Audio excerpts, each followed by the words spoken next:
Hi, this is Ken Gidge, and this is the Art of Politics. Now, this evening, well, first of all, the Art of Politics is with a Democrat and a Republican, and I am the Democrat, and we do have kind of an important Republican with us. But there are not enough shows like this, and we'll talk a little bit about that. So let me introduce you to the most conservative individual in the state of New Hampshire who just won that award, and it was given to him by, first of all, Bill O'Brien. How are you? Hey, Ken. Nice to see you back. You didn't have to praise me that way, and it's good to be back. It's good to be back. Well, the most conservative individual. Well, I'm going to have all sorts of phone calls tonight. Well, didn't you? I did win a prize for the Conservative of the Year. Conservative of the Year. And there's many years and many conservatives. Well, I mean, and it was given by? Americans for Prosperity. And who gave it to you? I think actually Newt Gingrich gave me the award. That's what I was trying to get. Okay. Another great conservative. How did you know that, Ken? I don't think he would let you into that. Oh, believe it or not, Bill, people do publicize what you do. Oh, okay. Occasionally. That can be good, that can be bad. Oh, yes, it might be bad tonight. We're going to be doing 2 weeks. You'll be here at 2 weeks, which is great. And before we came on the show, we were just talking about politics. You were not going to run. I was not going to run. Now they're trying to get you to run, and they're trying to get me to run, and I'm kind of tired, and I think you're a little tired. Let's talk a little bit about what we go through. I think individuals out there who watch the show or think about politics a lot don't really quite understand what they're getting involved with if they decide to try for the legislature. Sure, and as you know, and I certainly feel it's a great honor to be a state representative, but it's very different in New Hampshire than it is in many other states. It's not a career job. You don't earn a living. It's really a volunteer position, just as it is to go on an aldermanic board or a city council or a select board in a town, school board. But it can be overwhelming. You know, I've been on school board. I assume you've had other positions in local government, and there can be and should be a balance between what your interests are in other areas, what your career might be, and that position. It's hard to maintain that balance when you're a state representative. The issues are intense.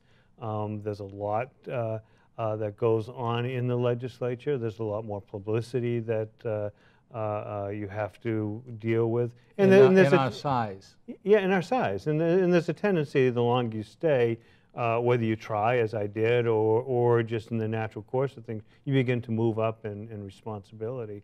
And that in and of itself can be fairly time-consuming.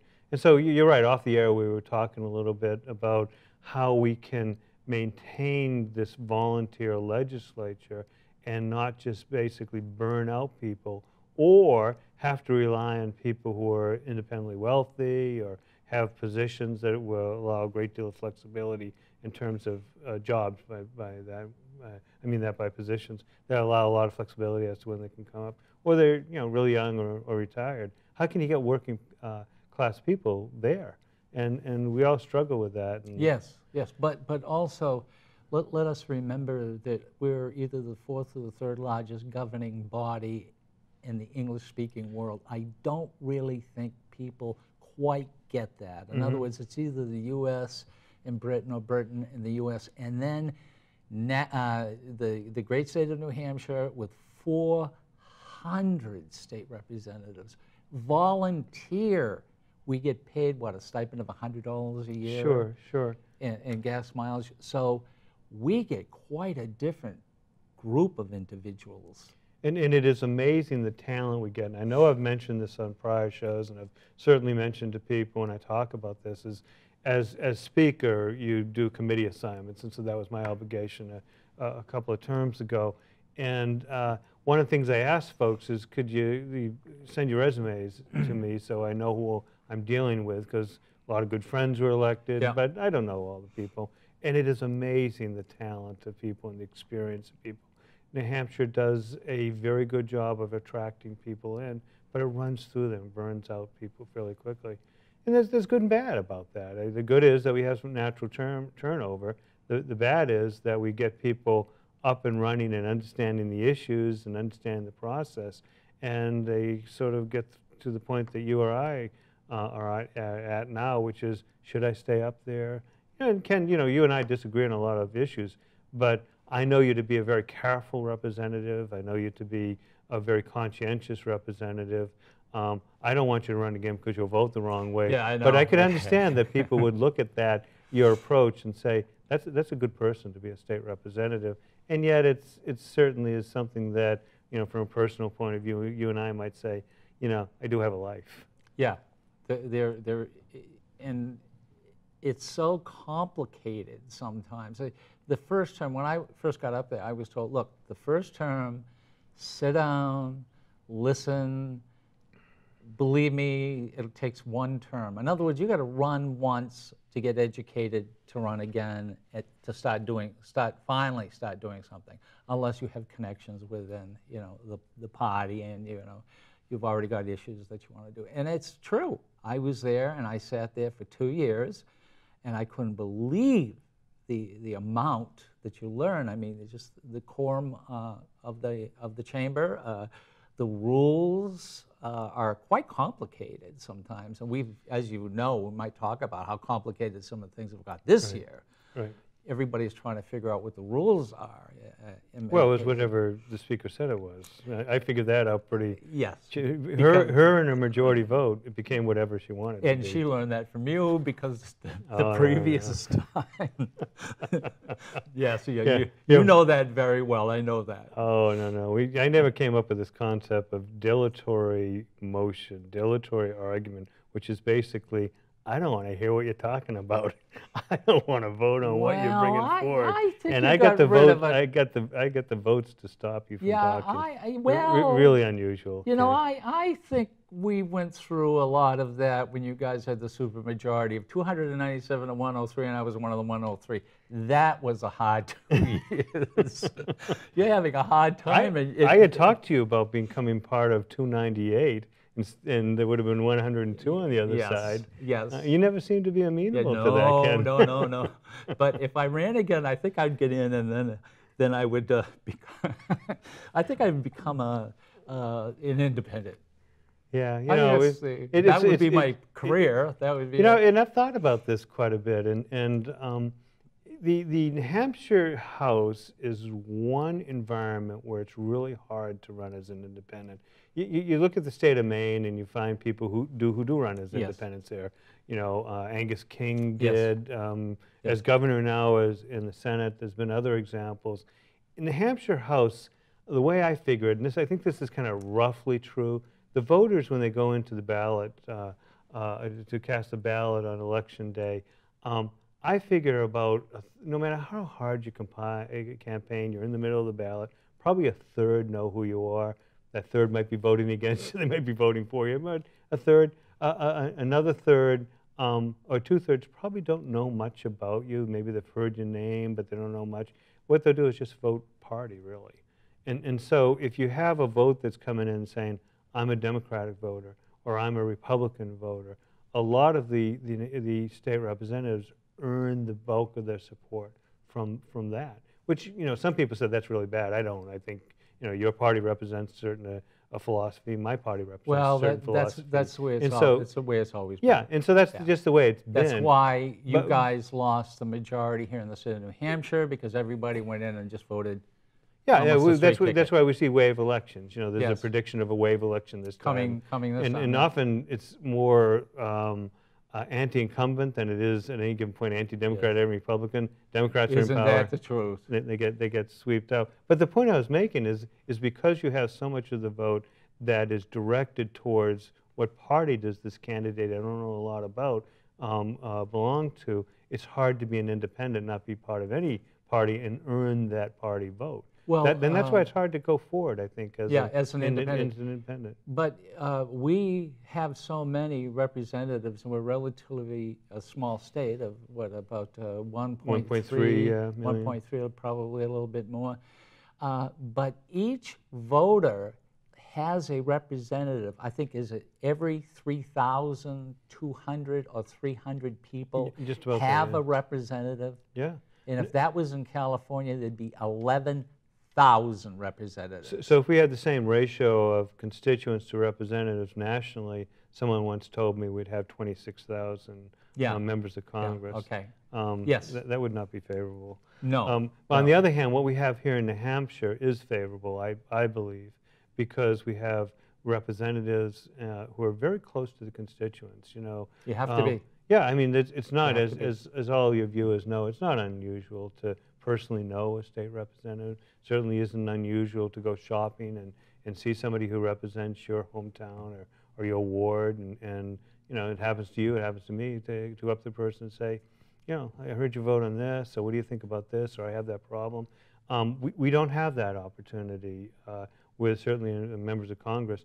And you mentioned California. Actually, the assembly positions there, I think they call them assemblymen, their ratio is even higher than in Congress.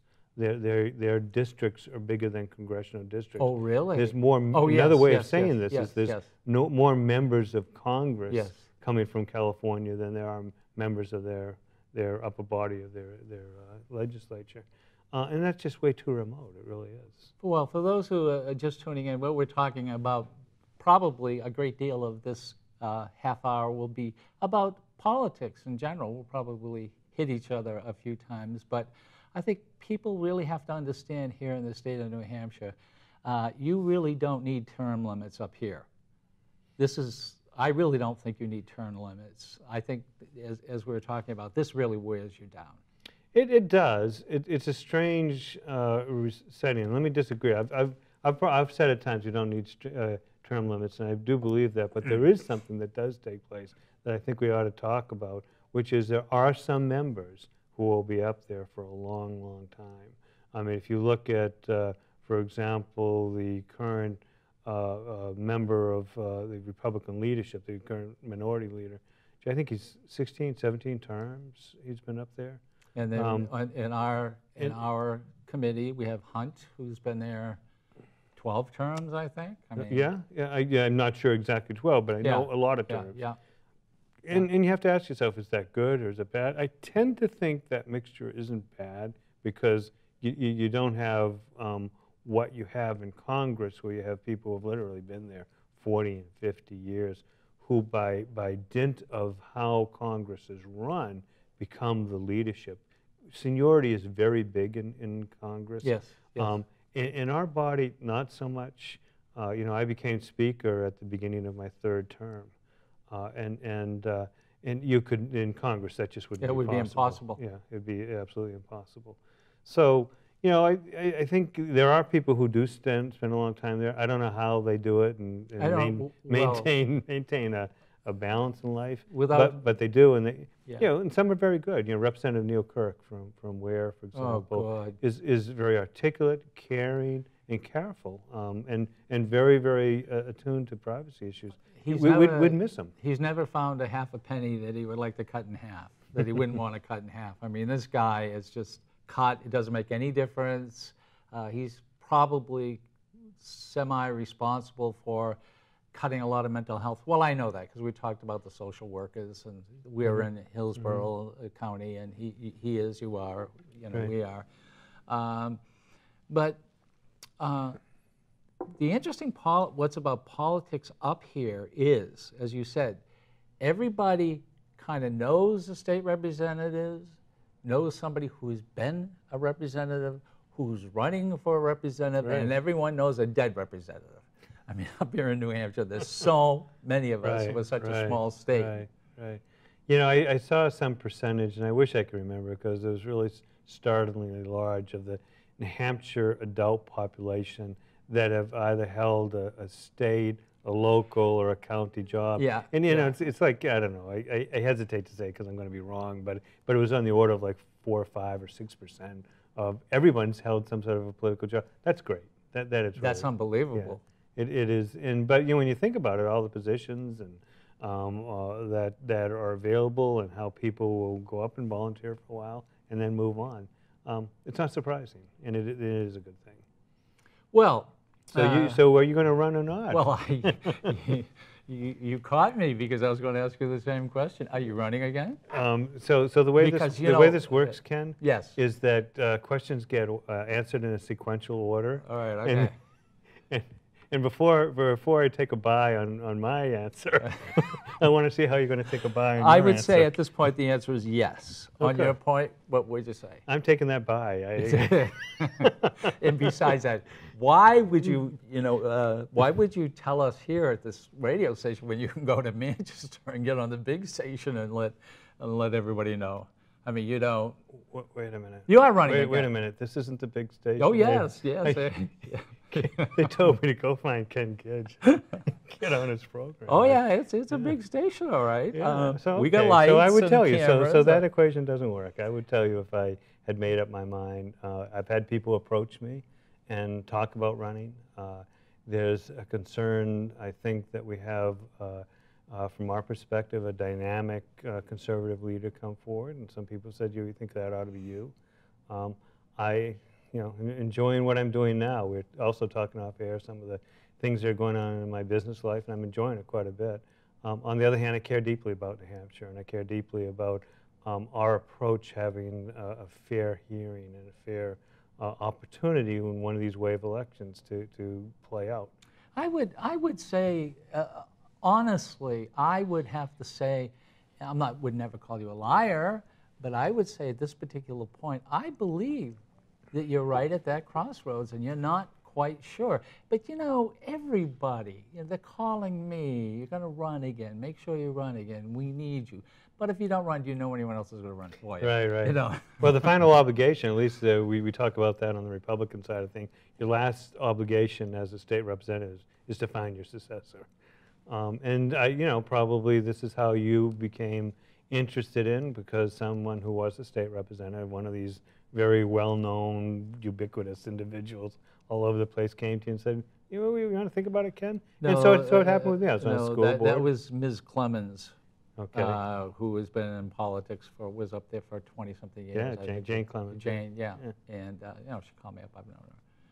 Do you want to run? This is a true story. They called me up. Would you like to run? I said, okay. I went down. Got the paper. She calls me, don't run. Someone else is running. So I said, okay. So 2 years later, she calls me. This is true. She calls me and she says, look, we really need you. So I go up there, get the papers. They take a picture. I'm going to be in the Telegraph. I didn't want to sign the papers and bring them in. We're right at the City Hall. I said, I just want to see what's going to happen. So I got home. She calls again. She says, no, Kenny, please don't run. So the third time she called, I says, Jane, I'm going up and do the papers. You are going to get me elected.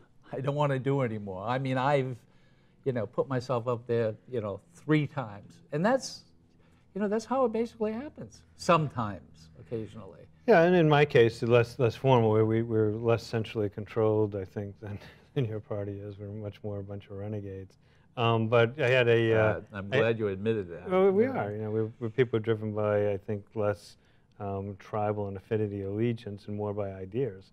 But that being said, I did have a representative. I was on a school board who said, the thing we were talking about before, which is he was working, he just couldn't do it. His employer saying, I need you here. I can't have you up there all the time. But one thing you said really shocked me. You had to get a photo ID to run. You said your picture was taken, and well, there's not a picture taken. I just want to, I didn't realize. There's not pictures taken. So we have our pictures before in you the run, book, don't we? Well, actually, mine isn't. But well, don't they want a picture ID so they can advertise how handsome I look or don't look, or so they can There had to be another, there had to Photoshop be it? another reason, Ken. I have no idea what you're talking about, but I have a feeling you're going to tell me. What are you talking about? Well, I mean, you know, you mentioned having to get a photo ID, and one of the things that came to my attention relatively recently, like on the way over to the studio, Yeah, is I thought so. I thought so. is that there's a meeting, I think it's on June 6th, of a liberal group. They call themselves the Progressive Summit, New Hampshire Progressive Summit.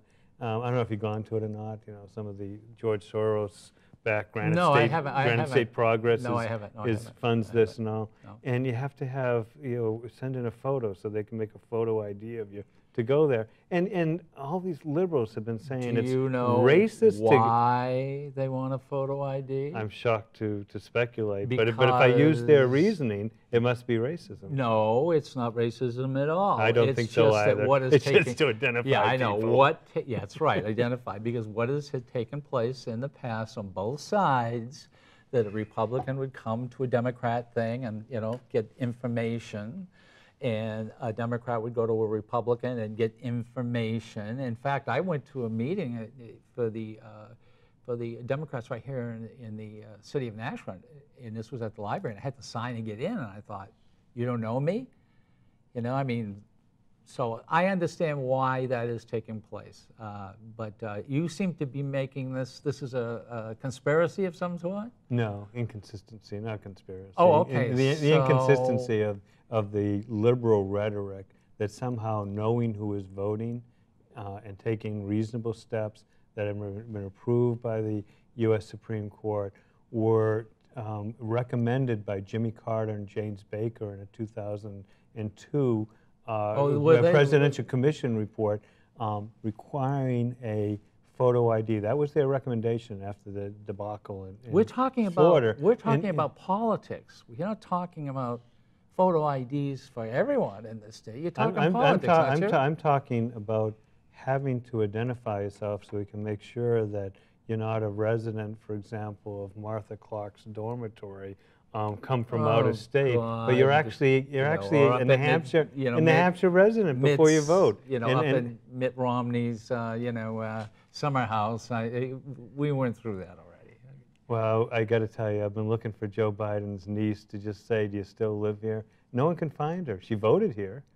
Joe Biden's niece voted here 2012 and then left the next day. Well, you know something. How does this work? She's one of the 100,000 voters, and we joke about it, we smile about it, but there's something really awful about it, Ken, that we have around 700 to 800,000 voters in New Hampshire, adults who register and vote and so forth. 100,000 new voters came in 2012, and there were people who were living in a number of current Democratic legislators' houses. There were college students, and you didn't want them to vote. You wanted them to get a license. Joe Biden's niece wasn't a college student. Joe Biden was just a campaign worker who took away one of my constituents' votes. Took away one of my constituents' right to say, these are the people I want to represent me. And there's something really wrong about that. I know we wink and nod and we smile about it. You didn't do it yourself? We don't do that. The Republicans didn't do that? We do not. Oh, we do not. Give me a break. We do not. I've had people say, make sure you mention that this took place, and when he says this, oh, come on. It hasn't happened, Ken. It hasn't happened. Oh, so you don't find like John McCain's niece moving into the state to vote. No, she was working probably for the party here. She didn't come in and vote. She wasn't a resident here. She didn't take away one of your constituents' Did she franchise. take an absentee ballot? No. Are you sure? Yes. You can bring that next time? Yes. You can bring that, you can show. I can show the negative. I can show something that didn't happen. There's a philosophical problem. Well, no, you can there. show me that she voted. I mean, you can find that out. That's not a negative. You're making a statement, and I'm not sure that's correct. What I'm saying is this, and this can be shown, and this is acknowledged, that Joe Biden's niece came here to work for a campaign and voted and left. How long was she here in the state? She was here for a New York minute after she voted. She No, was no, no. gone the I'm not next saying day. that. How long was she here? Was she here the amount of time that you can vote in the state of New Hampshire? Look, if she ran out and voted in another state after this, I mean, I will give you that. I will definitely argue that. So you think that the Vice President of the United States, who has a family that lives in Delaware, gets to ship his family around the country where they can have the most effect and take away the right of the inhabitants of states to determine who? Mitt Romney's people who are up here doing campaign stuff did the same thing. Well, that's you just happen to point and say, there's the vice president's child. That's not really fair. We know occasionally this does happen on both sides. 100,000 voters came in who can't be found now. You are making a statement. I really want to see There's those 100,000. Well, there's 100,000 same-day registrants. Where are you getting these statistics? I'm getting them from the Secretary of State's records. Okay, Are you saying that it wasn't? I can call the Secretary of State and I can get ask those. them how many same-day registrants were there, and how many letters were sent out to these same-day registrants, which is a bill we passed. Yes. You know, send it off, see if they're there. How many came back saying addressee unknown? Hundreds and thousands of them. And Ken, you know, we wink and we nod, and you know, it's all good fun and everything, except there's people watching this program who had their vote taken away from them. You know, their choice was taken away from them. Of course, but when this winking and nodding goes on. Those who lose find all sorts of reasons why they lose. Those who win are probably like myself, going like this. You're bad losers, but I'll tell you, we have anyone who, and I don't want to say it that way because you didn't, but any party that takes an election through this type of an approach, by bringing in voters who say, for this moment, I'm a domiciliary of New Hampshire. I wasn't before this moment. You know, to a certainty, I won't be after this moment, but I'm going to vote. We're going to stop this moment right now because you're going to be coming back next week. We have 48 seconds. How do they get in touch with you? Well, they can certainly call me. I like it when people call. It's 603-620-8710. Okay, that's Bill O'Brien. And my name is Ken Gidge, and you can get me at Gidge World. That's an site, or Facebook. You can befriend me. You're on Facebook? I am on Facebook. Okay. Just look up my name. You'll find me there. And my telephone number is 864-9332. That's 603. So, Bill, we always start the show with a handshake and end with a handshake. So we'll see you all next week with Bill O'Brien. And this time, I'm telling you, we're really going to get at it. We do.